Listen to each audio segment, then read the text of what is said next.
let's talk some wide receiver trade.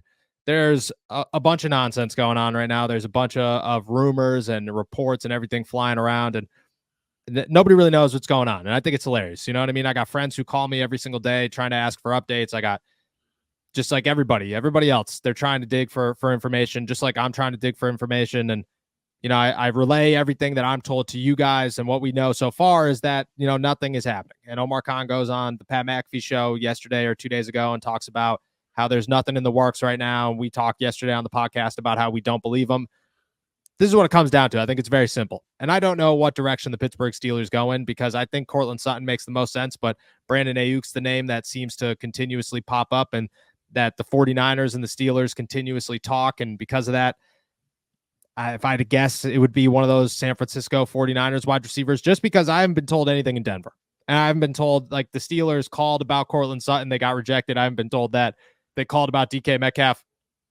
I can tell you straight up, I'm pretty sure that one's a lie, but that's okay. When it comes to a wide receiver in general, the only reason that I continue, outside of just being told that the Steelers are talking and that they are making phone calls and things aren't going places, but they're still making phone calls, the only reason that I believe that the Pittsburgh Steelers are 100% going to make a trade for a wide receiver is simple.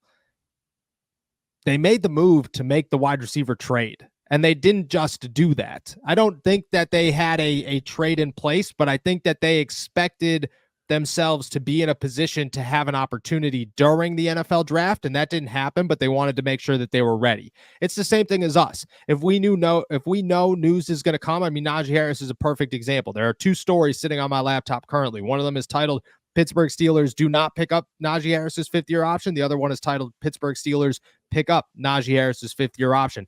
And it's really easy. It's you are being prepared for the moment that it happens, because you don't want to be scrambling when you have a million other things going on. And that's where the Pittsburgh Steelers are with this wide receiver trade. They prepared themselves to make a move, and therefore you have to believe that a move is eventually going to happen. And maybe it's not Brandon Ayuk and Deebo Samuel. Maybe it turns into something else. Maybe they change course and go to the wide receiver free agent market at some point. But you have to believe that this move wasn't to sit around and say, yep, we're just going to have $7 million chilling for no reason. That's not what the Pittsburgh Steelers do. That's not what they've ever done. And you don't do that the day before the NFL draft for no reason. You do that after the NFL draft. They had the money to sign their guys. They don't need to sign any rookies until next week or beyond next week, and they'll continue to slowly do that. But you didn't need $10 million going into the NFL draft, and you definitely didn't need $18 million going into the NFL draft. So there's got to be a reason that the Steelers looked at it and said, we just need the money just in case. And I don't think that they had a trade in place, but I think that they expected the possibility to present itself, and they made sure that they were prepared. And because of that, I think that at some point something happens. They're not done. And then Omar Khan talks yesterday about picking up or talking to Cam Sutton and all that, and then mentions Beanie Bishop as like, hey, we think Beanie Bishop could be a guy. And you look at that and you hear that, and hey, we're good with the depth at cornerback. And I think if the Steelers are going to sign a corner, it's going to be Cam Sutton. But I think that they are very comfortable with Beanie Bishop and Darius Rush and DeMonte Casey and Deshaun Elliott, and just kind of making that work however they can make it work. I don't see a corner coming to Pittsburgh. I truly don't see a corner coming to Pittsburgh. I see it being a wide receiver, and I think that they made the move to make sure that they were in a place to pick up a wide receiver, whether it's through a trade, which is their first pick, or a free agent, which is probably their backup plan, and they're not ready to go to a backup plan yet, but that's where they sit. Am I looking too far into the numbers, or does that make sense? The amount of times that we've heard Omar Khan this week alone say, yeah, nothing's going on at the present moment. Did you hear him yesterday? Did you hear him on WVED or WDVE yesterday? He kind of like, he was like, yeah, we don't have anything, but we are talking. And I was like, that's exactly what people were saying. Their reports weren't, I get the closing in, but everybody else was just saying, hey, you guys are talking. He's like, nah, no, we're not. All right, well, actually we are. Nothing's happening, but we are talking. Yeah, and I think the biggest hole is wide receiver. And when you look at this offense, would it be nice if Roman Wilson could become a bona fide number 2? Yeah, it Yeah. would be nice. But again, he's a rookie wide receiver. And a lot of these rookie wide receivers, they might have a good first season. Chase Claypool had a really good first season. George Pickens slowly came along in their first season, but Yep. you can't be banking on that when, as we've mentioned, it's Super Bowl or bust. You need to bring in somebody that's bona fide, and Van Jefferson just isn't that. And as far as the cornerbacks are concerned, I hope they like Beanie Bishop, because I am a little concerned about their cornerback room, because if one of, God forbid, one of Dante Jackson or Joey Porter Jr. even go on the IR once, there's 4 projects that you're going towards to try to fill that gap. And even if it's a 4-week absence, that is 4 weeks where you're going with a project as an outside corner. And then you also have to backfill that. So I do think that there's a cornerback coming, but it would make more sense, like you said, for that to be a free agent signing at this point in the season. Guys, this is a public service announcement, and it is urgent. You think that you have mastered the look in sweatpants and joggers? Well, guess what, my friend? You have not.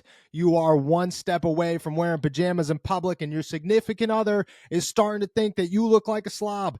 It's time to take your sexy ass and put it in some jeans. If you take anything away from today's show, it's that the perfect jean isn't just another pair of stiff, uncomfortable, nut-crushing pants. They have cracked the code on solving your denim difficulties, and it is time to rejoice. Check them out. Always looking good. The Perfect Jean makes great looking, perfect fitting jeans that are as comfortable as sweatpants and more stretchy than a kangaroo's pouch. It's made from a special denim fabric that's super soft, just like sweatpants, just like joggers, but it doesn't make you look like a slob. And the best part, they make 6 fits from skinny to thick. Waist sizes from 26 to 50 and lengths from 26 to 38. So whether you are a thick guy or a short king, or guess what, anything in between, they perfectly fit your body and accentuate your assets. Pun intended. Trust us when we say that these are truly fucking perfect jeans. Once you try them on, you'll never go back. Once again, boom. For a limited time, our listeners get 15% off their first order plus free shipping at theperfectjean.nyc, or just Google The Perfect Jean and use our code ALLSteelers15 for 15% off. Look I have been looking for a while. I have been talking to my fiance daily. I need to find a look. I've tried them all. I tried khakis, I tried joggers, I tried sweatpants, I tried shorts. Nothing fits me like the perfect jeans fit me. The Perfect Jean doesn't just stop there, though. They've revolutionized t-shirts as well. The Perfect Tee has just enough stretch to hide the beer belly while accentuating your arms and chest for that flawless look. It's soft like butter without shrinking in the wash like all your other t-shirts. It's just, perfect.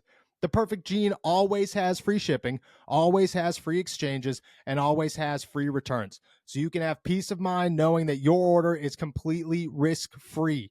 It's finally time to stop crushing your balls in uncomfortable jeans by going to theperfectjean.nyc. Our listeners get 15% off your first order plus free shipping, free returns, and free exchanges when you use our code ALLSteelers15 at checkout. That's 15% off for new customers at theperfectjean.nyc with promo code ALLSteelers15. After your purchase, they'll ask you where you heard about them. Please give us some support and tell them that we sent you. Fuck your khakis and get the Perfect Jean. Yeah, and I think even a free agent signing is what, $3 million?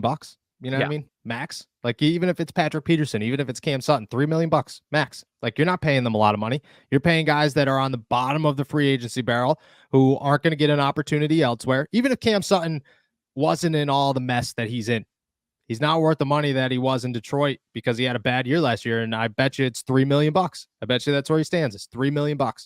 And I just think that's where the Pittsburgh Steelers stand, is even if that's the case, like, it's easy to come up with the rest of that money.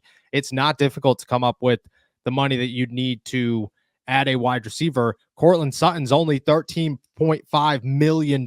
You could come up with that in a blink of an eye. You know, you got no issues coming up with that whatsoever. I think that, I don't know what the name is going to be. It's all guesswork on what the name is going to be. But it just makes too much sense for the Pittsburgh Steelers to sit around and say, we have the money to spend and we didn't just do this just to do this. Like if it happened after the draft, if it happened today, I'd still be skeptical, but at least it'd be like, okay, they just did it after the draft. To do it before the draft gave you something, Omar Khan doesn't spend his days reworking contracts the day before the NFL draft. I promise you that. I promise you that that's not on the Steelers' mind, is to go and rework contracts before the NFL draft. After the NFL draft, yeah, certainly, but not before it. So they put themselves in a situation where they were ready for something. And I think that they're still ready for it. I don't know what it's going to be, and I don't know how close any of it is. And I don't know, the closing in thing with BMAC. He apologized last night. I don't know if you jumped on that Twitter live, but he apologized last night and talking about, hey, I didn't mean to jump the gun. That happens. I don't not trust that he had sources that told him that something was happening, but I think maybe he interpreted it a little bit wrong. And because of that, here we are. But I still think if it didn't, we'd still be talking about it because the Steelers are ready to make a move. That's where I stand. Yeah, I mean, we talked about it on Tuesday's live stream in this exact situation, that it feels a little early. Like, why would it happen the day after the NFL draft? Because you reset the clock at the NFL draft. That was a little bit of an inflection point where, hey, do you want to pick in this year's draft for one of your receivers? This is the time to do it. Yep. Versus now, what is the difference between making that deal now and, I mean, as we'll talk about with one of the questions, now in June 1st, there's a little bit of a timestamp there. And then if you get past June 1st, again, it restarts. Why would it happen on June 15th versus at the beginning of training camp? Yeah, I agree. I think it's all steps and we'll follow it, but I do not expect the Steelers to walk into the 2024 season with Roman Wilson, George Pickens, and Calvin Austin as their starters. I just don't. I expect there to be another name, and we'll hear about it at some point.